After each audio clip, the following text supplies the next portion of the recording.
เขาก็จะได้ออกเดินทางไปบ้านน้องตุ้ยพี่น้องเพราะว่าทางสร้างเพิ่น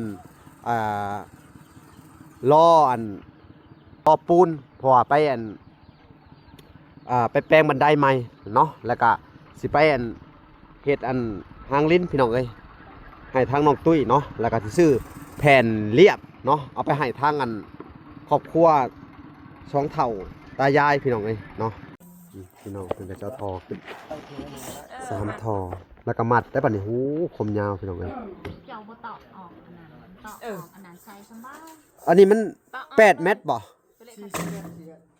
ทั้ง2อันนี้พอดี8เนาะอันนี้ก็จ่ายของทั้งแม่ทอนแก้วก่อนพี่น้องเลยเนาะล้าน1กับ60,000เนาะตัวนี้ครับจะนี่แล้วก็วินของอันนี้เท่าไหร่นี่5,900ตัวนี้เนาะของทางไอ้บุญเกิดมันพี่น้องเลย5,900โอเคพี่น้องเลยเนาะทางบ่อแก้วเนาะพี่น้องเพิ่นก็เดินทางมาฮอดแล้วเนาะเวลาก็นั่งรถไทยมานำเพิ่นพี่น้องเอ้ยเนาะมาเกือบ3ชั่วโมงพี่น้องเอ้ยออกมาแต่8โมงเช้าเนาะตอนนี้ก็11:40สิเข้า12โมงแล้วพี่น้องเอ้ยเนาะเฮาก็ได้ซื้อทอมาให้ทั้งน้องตุ้ยแน่แล้วก็สิได้เอาแผ่นเรียบลงให้แม่ตะโงบเนาะพี่น้องเนาะนี่ก็สิให้เพิ่นมารับเอาพี่น้องเอ้ยเนาะ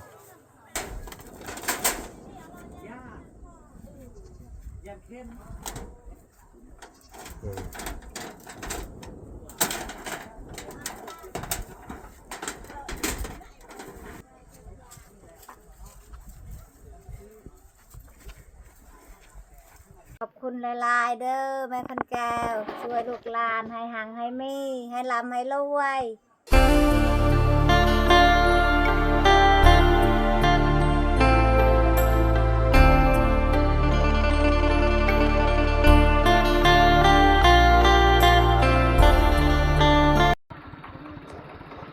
โอเคพี่น้องเลยเนาะกราบสบายดีพ่อแม่พี่น้องเนาะเบิร์ดสู่ขู่สู่คนเนาะกันยินดีเข้าสู่ช่อง YouTube เบาหล่าสายบุญคุณธรรมคือเก่าพี่น้องเอ้ยเส้นเก่าเส้นเคยเนาะมื้อนี้ก็มาพบพ่อกับช่อง YouTube เบาหล่าอีกแล้วพี่น้องเนาะกับบรรยากาศยามฝนคือเก่าพี่น้องเอ้ยพายุเข้ามาทิศนึงแหละพี่น้องเอ้ยพายุเข้ามาเนาะตกคู่มือตกคู่คืนพี่น้องเอ้ยเนาะนี่ตอนนี้ก็ตกพำๆเฮาก็สิได้ออกเดินทางไปบ้านน้องตุ้ยพี่น้องเพราะว่าทางสร้างเพิ่นรอปูนเพราะว่าไปไปแปลงบันไดใหม่เนาะแล้วก็สิไปเฮ็ดหางลิ้นพี่น้องเอ้ยให้ทางน้องตุ้ยเนาะแล้วก็สิซื้อแผ่นเรียบเนาะเอาไปให้ทางครอบครัวสองเฒ่าตายายพี่น้องเอ้ยเนาะโอเคพี่น้องเอ้ยเฮาก็สิออกเดินทางไปซื้อข้าวเลยพี่น้องเอ้ยไปพี่น้องเอ้ยเนาะทางเวลาก็เดินทางมาฮอดแล้วเนาะฝนกระตกคือเก่าพี่น้องพำๆเนาะมื้อนี้ว่าสิซื้อเป็นหางลิ้นโอ้เป็นแบบนี้นะมันเป็นแบบนี้เนาะเฮาก็ไปนั่นเฮ็ดตีใหม่นะหรือขอบเล็กก็ได้เฮามันข่มเอาก็ได้เอาเป็นแบบนี้เนาะแม่แล้วเฮ็ดเป็นร่างคือแบบสิเนาะเป็นร่างก็ได้เฮ็ดเป็นเป็นว่า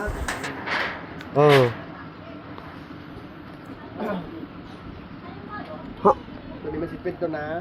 นาแหละเฮาไปโกบเอาถ้าทอกับตัวนี้ตัวใดดีกว่าจ้ะวะตัวทอทอกับตัวนี้ตัวใดคักกว่าทอแล้วดีมันจะแข็งกว่าไปเฮาก็ไปพาเอาเรือแล้วก็เฮาก็พาแล้วเฮาก็มันแข็งเลยตัวนี้มันต้องมีแนวขับอยู่เด้และเรือพาแล้วเฮาก็เผาไผ่แล้วก็เฮาก็มาดึงแบ่ออกท่อนี่ลดได้บ่นี่มันเส้นละเท่าไหร่นั่นนะเขาจะเอา3ท่อแล้วก็ของงอนำแหน่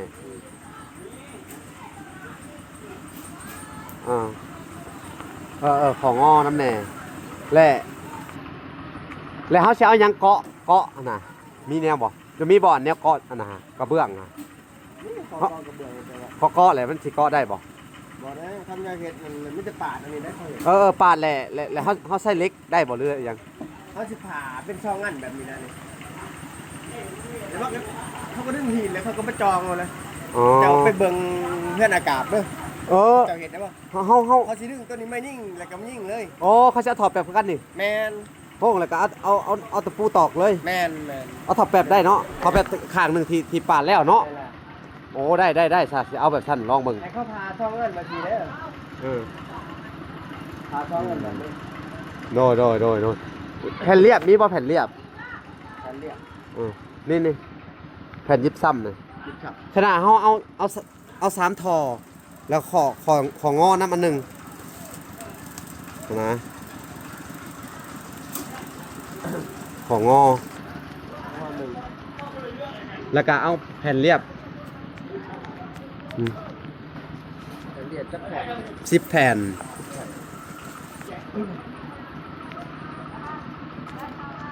แผ่นเรียบ10แผ่นพี่น้องเอ้ย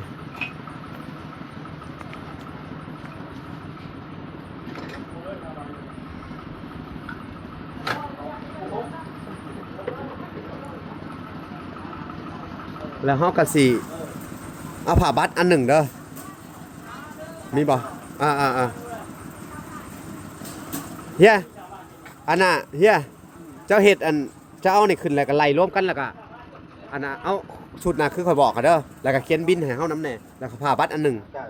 โดยเอาพี่น้องเอ้ยมา เอาสบายดีบ่ละ โอ้สบายดีโหย่า ชื่อยังบ่ละเจ้า เขาจะชื่ออันแผ่นเรียบ10แผ่นเอาไปให้ทางอันครอบครัวแม่ตะโงบบ่ แม่ตะโงบหรือว่าแม่ด้มแล้วพอ โด แป้ง ยแล้วเขาจะชื่ออันพอแป๊บ พอแป๊บเนาะ 3อัน ทางเฮาสิซื้อสักกะฟี เออ สักกะฟีอันพันสุดนี่เท่าไหร่ นี่เนาะพี่น้องเฮาก็สิไปถามมันเอาอันนี้ก่อนพาบัตรอีกก่อนเนาะพี่น้องเอ้ยฝนก็ตกพี่น้องเอ้ยมึงดูตกแห้งกระเดะกระดอพาบัตรเนี่ยสงสัยสิเอาตัวดำนี่แหละพี่น้องเอ้ยเอาไปเฮ็ดบ่อกบอันเท่าไหร่บ่ผ่านี่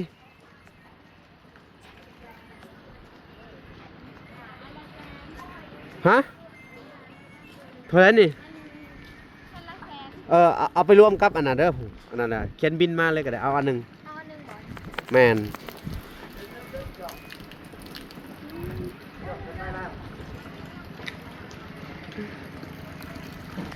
พี่น้องเลยเนาะเขาก็จะให้เพิ่นเอาขึ้นรถให้เฮาลูกพี่น้องไปอยู่ ไปตกกระแกง เออ ซื้อเฮาอ่ะ ฝนตกกับแข่งพี่น้องเอ้ยน้ำแข่งก็ลอยลำบากอะไรพี่น้องเอ้ยลำบากสุดๆเนาะในการเดินทางไปหาบ้านน้องตุ้ยก็ได้เฮาก็บ่จักสิว่าจังไดพี่น้องเอ้ยเนาะนี่เฮาต้องที่เอาแผ่นเรียบขึ้นข้างหนึงเนาะพี่น้องเนาะเอาแผ่นเรียบขึ้นข้างหนึงเลยนี่เนาะ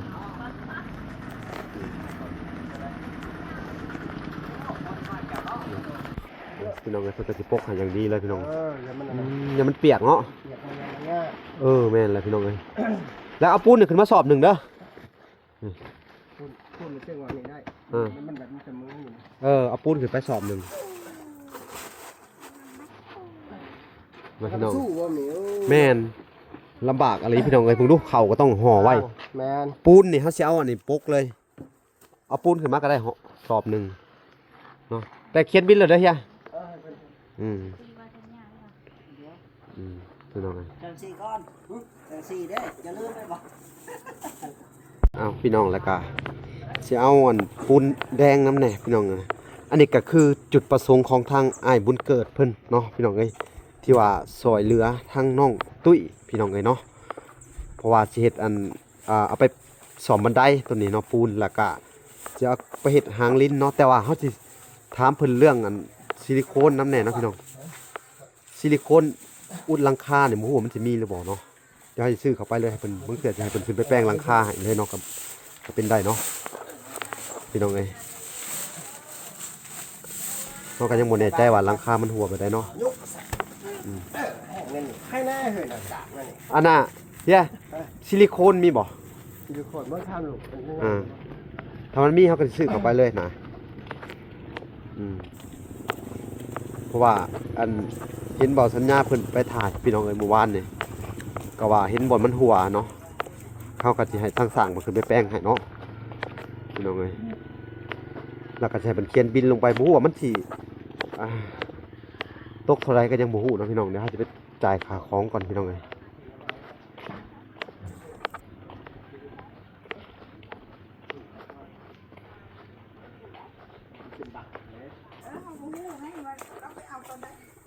เอาลูกเอามาหมดบ่ได้ยัง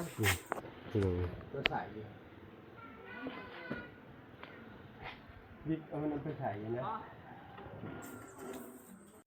พี่น้องเพิ่นก็จะเอาทอขึ้น3ทอ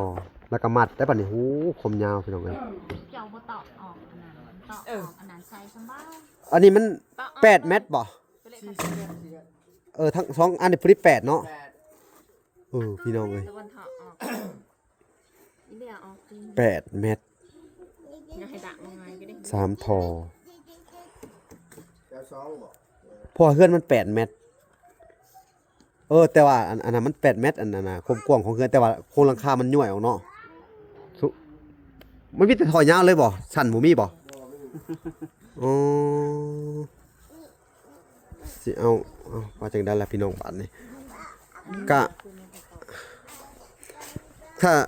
ถ้าส่วนมันก็น่าจะปานนี่เนาะ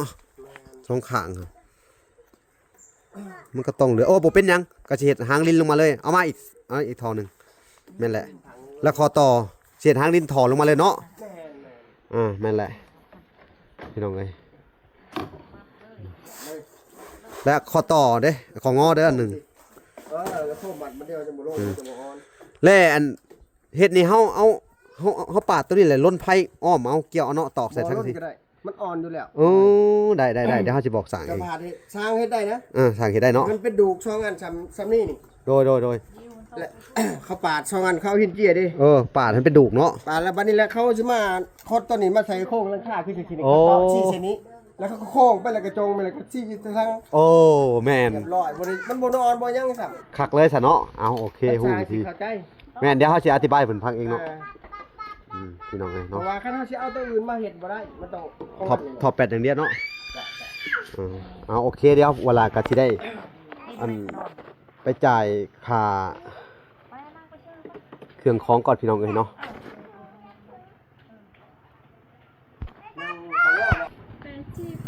พี่น้องเอ้ยเขาก็จะจ่ายอันเป็นของทางอันไอเกิดก่อนเนาะพี่น้องเนาะเป็นทอเป็นทอพี่น้องเอ้ยทอของไอเกิดนี่สิมีอัน3อันละของงอเนาะแล้วก็อันของแม่ถอนแก้วก็สิเป็นอันแผ่นเรียบแล้วก็สิซื้อทั้งแน่เนาะพี่น้องเนาะทั้ง2หน่วยเนาะพี่น้องเอ้ยซื้อไปให้ทั้งเมตะโงะเพิ่นพี่น้องเอ้ยเนาะพี่น้องจดพลวินแล้วก็อันสิเอาทั้ง2หน่วย ทั้งตัวหน่วยใหญ่เท่าไรไม่จ่าทั้งดำหน่วยใหญ่ ทั้งดำ พอที่มา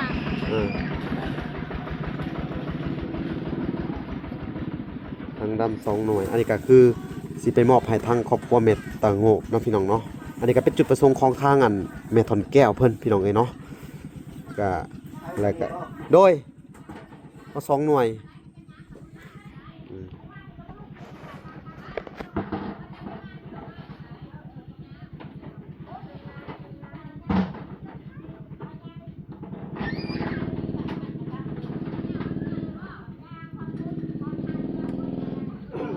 เกลือน้ำมันเลยเท่าไร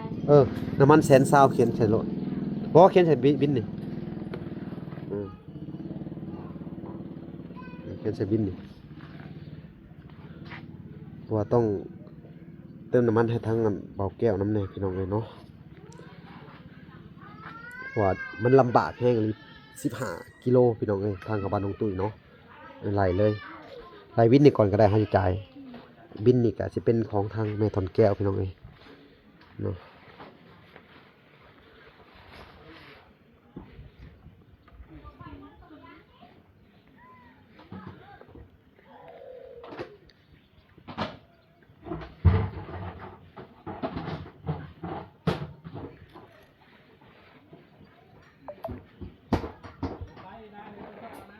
ทาง2ใบพี่น้อง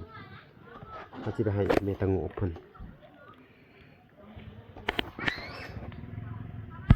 มาให้จ่ายคนละบินก่อนพี่น้องเพิ่นจดแล้วเนาะ ล้านหนึงก็60,000บินโตแผ่นเรียบบ่ แม่น อ๋อบินแผ่นเรียบพี่น้องแล้วเอาตัวนี้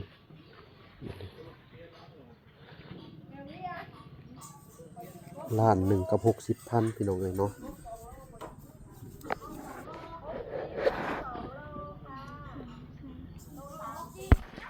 อันนี้ก็อันจ่ายของทั้งแม่ทอนแก้วก่อนพี่น้องเลยเนาะล้านหนึ่งกับ60,000เนาะ แม่น ตัวนี้ครับจะนี่แล้วก็วินของอันนี้เท่าไหร่นี่ เก้าอัน500,000เก้า 500,000 แม่น ตัวนี้เนาะ แม่น ของทางไอ้บุญเกิดเพิ่นพี่น้องเลย500,000เอาโอเคเอาพี่น้องตัวนี้เฮาล้านหนึ่งกับ60,000เนาะทอน40แล้วตัวนี้เท่าไหร่ 590 590ตัวนี้บินของแม่ทันแก้วพี่น้องเอ้ยนี่เนาะล้านหนึ่งกับ60,000กี่พี่น้องเอ้ยตัวนี้ของทางไอ้บุญเกิดเพิ่นพี่น้องเอ้ยเนาะอันนี้ทอน10,000เนาะทอน10,000พี่น้องเอ้ยนี่บินโอเคพี่น้องเอ้ยเดี๋ยวเฮาก็สิได้ออกเดินทางไปทางบ้านน้องตุ้ยเลยพี่น้องเลยเนาะแล้วก็สิได้ไปมอบแผ่นเรียบให้ทางเมตาโงบเนาะ2เฒ่าตายายพี่น้องเอ้ยเอาโอเคพี่น้องเอ้ยไปพอกันอยู่พังบ้านน้องตุ้ยเลยพี่น้องโอเคพี่น้องเอ้ยเนาะทางบอกแก้วเนาะพี่น้องเพิ่นก็เดินทางมาฮอดแล้วเนาะว่าล่ะก็นั่งรถไทยมานำเพิ่นพี่น้องเอ้ยเนาะมาเกือบ3ชั่วโมงพี่น้องเอ้ยออกมาแต่8 โมงเช้าเนาะตอนนี้ก็11:40สิเข้า12 โมงเลยพี่น้องเอ้ยเนาะเขาก็ได้ซื้อทอมาให้ทั้งน้องตุ้ยแน่แล้วก็สิได้เอาแผ่นเรียบลงให้เมตาโงบเนาะพี่น้องเนาะนี่ก็สิให้เพิ่นมาหับเอาพี่น้องเอ้ยเนาะนี่เงินซานเพิ่นเนาะพี่น้องเอ้ยสวัสดีเด้อบ่แก้ว สบายดี ลืมสบายดีกันแต่คุณมากพี่น้องเอ้ยบ่ยากกับเพิ่นก็ขึ้นไปแหละพี่น้องเอาของขึ้นไปให้เนาะนี่พี่น้องเอ้ยสบายดีบ่ยา ไปได้บ่ล่ะ โดยสบายดี ไปหาลูกใหม่ได้ไล่ขนาดบ่ล่ะ โอ้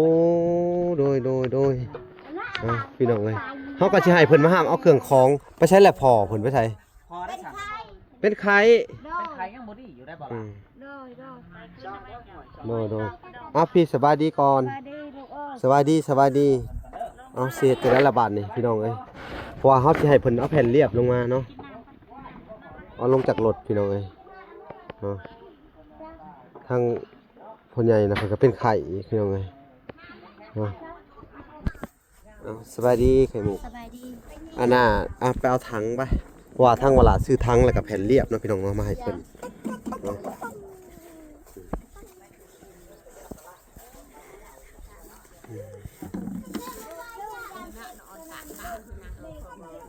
ถังน้ำเด้อ โดย ไปหยิบเอาหยิบเอาถังน้ำ อุ้มดีๆแน่ลูกอุ้มไปสิเบิ่งน้อยนี่เนาะเอาถังน้ำแล้วก็มี นี่นะ มีแผ่นเรียบโอ้สบายดีเด้อทีมงานเฮาก็มานำกันเวลาน้อยเพิ่นพี่น้องเอ้ยเฮาสิเอาอันนี้ออกเอาปูนออกมาไว้นี่แหละเอาแผ่นเรียบลง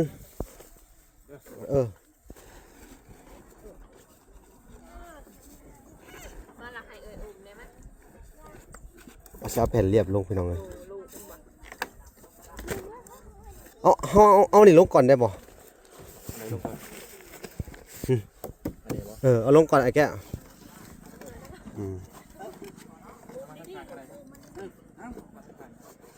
จะทอดสังสีอย่างเดียวครับ โอ้สังสีสงสัยคงบ่ยาโอ้โมเมนต์ของคนจะเอาเข้าไปผูกวางผูกก็ได้ไว้ลงไว้ก่อนมาเบิ่งปลอดภัยบ่พี่น้องเบิ่ง บ่มีแล้ว โอ้ก็โอเคดีอยู่พี่น้องเอ้ย มันลายสั้นเด้ แล้วถ้าสิห้องแบบใดวะเอาไปเบิ่งไปแป้งตัวนี้ก่อนไปแป้งก่อนสิเฮาสิห้องก่อนพี่น้องเอ้ยเอาลงใส่นี่สังกะสีนี่ไว้เนาะเอาเต็งใส่วางใส่สังกะสีนี่เอาไม้ออกดูบ่ล่ะเพิ่น เอาวางใส่สังกะสีเลยบัดนี้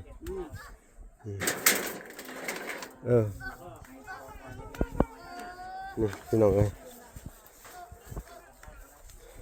ใส่ทางเบาแก้วกับอันพอละน้อยซอยเพิ่นซอยหามเอาลงพี่น้องเอ้ย เอาแทนขึ้นเด้อทางขึ้น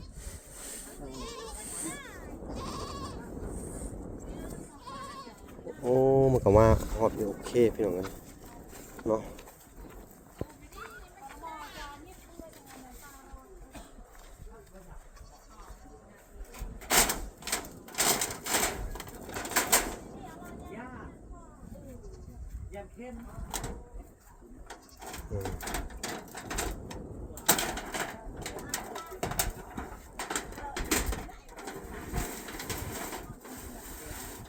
เอาไม้ออกอีกแล้วเอาไม้ออกเลยตัวนี้อย่ามันหัก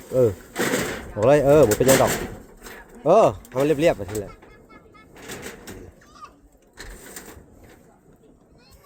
เดี๋ยวสิให้เพิ่นอันน่ะแอมพานี่เนาะพี่น้องเนาะเอามอบให้เพิ่น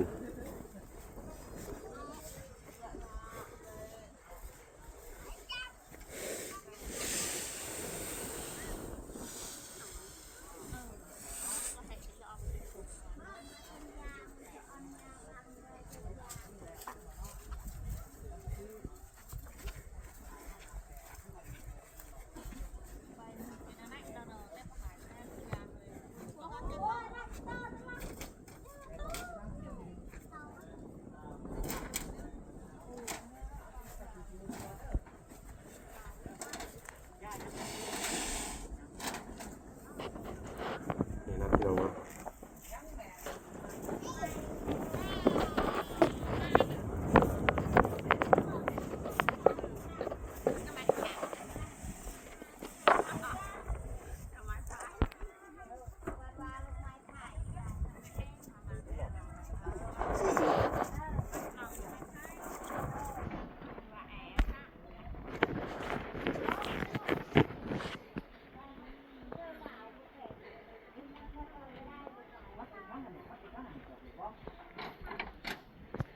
เอาลงเสร็จแล้วเฮาก็สิให้เพิ่น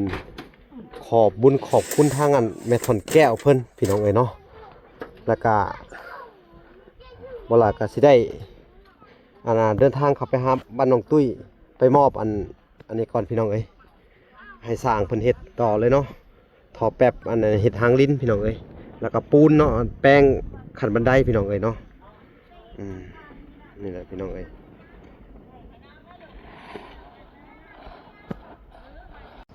โอเคพี่น้องเอ้ยเนาะ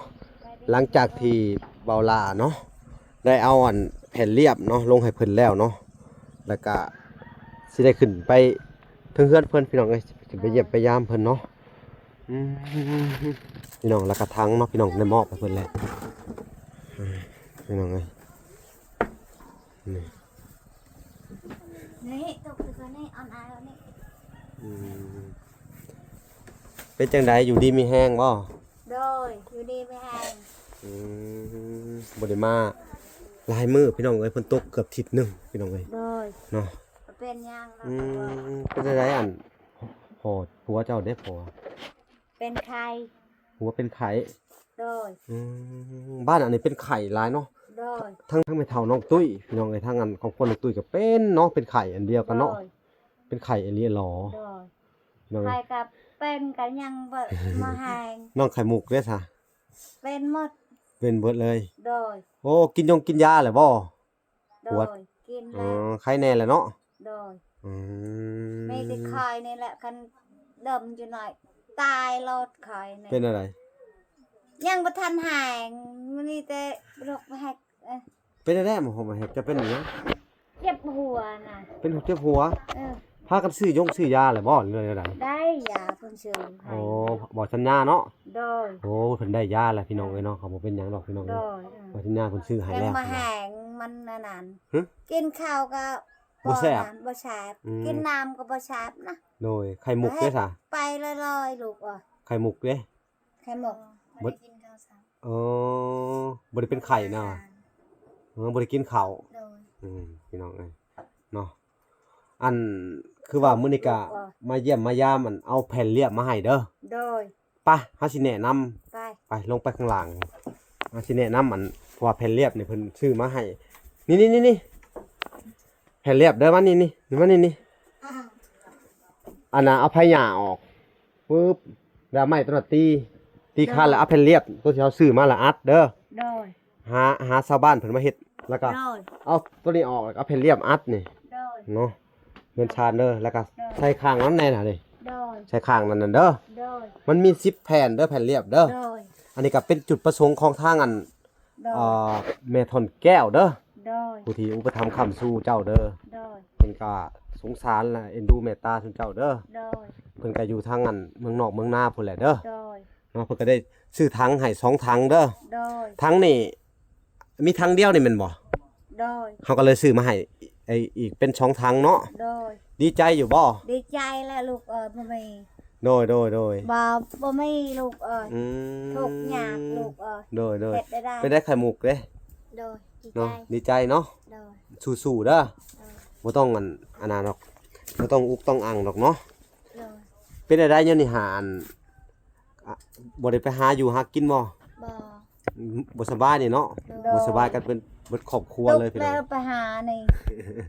มีแต่ชายคนเงอะๆงะๆไปนำหมู่ ผู้นั้นได โดย ใส่คนงึกๆงัก โดย ๆแล้วบาดนี่พี่น้อง มี เอ้ย แต่มันแล้ว อือ โดย โดยเนาะ โดย เอ้าจังได๋ก็สู้ก่อนเด้อสู้ โดย ๆพี่น้องเอ้ยเนาะทางบ่ล่ะกะพี่น้องเอ้ยก็ได้เฮ็ดตามจุดประสงค์ของแม่ถอนแก้วแล้วเด้อแม่เอ้ยลูกก็ได้มามอบข้าวของให้เพิ่นแล้วมีแต่ว่าอันว่างๆหรือว่าเราดีก่อนพ่อใหญ่เราดีแล้วก็ โดย หาพี่หาน้องมาตอกใส่คือเก่าเนาะบ่ได้หัวบ่เพิ่นตกอยู่นี่ฮะ บ่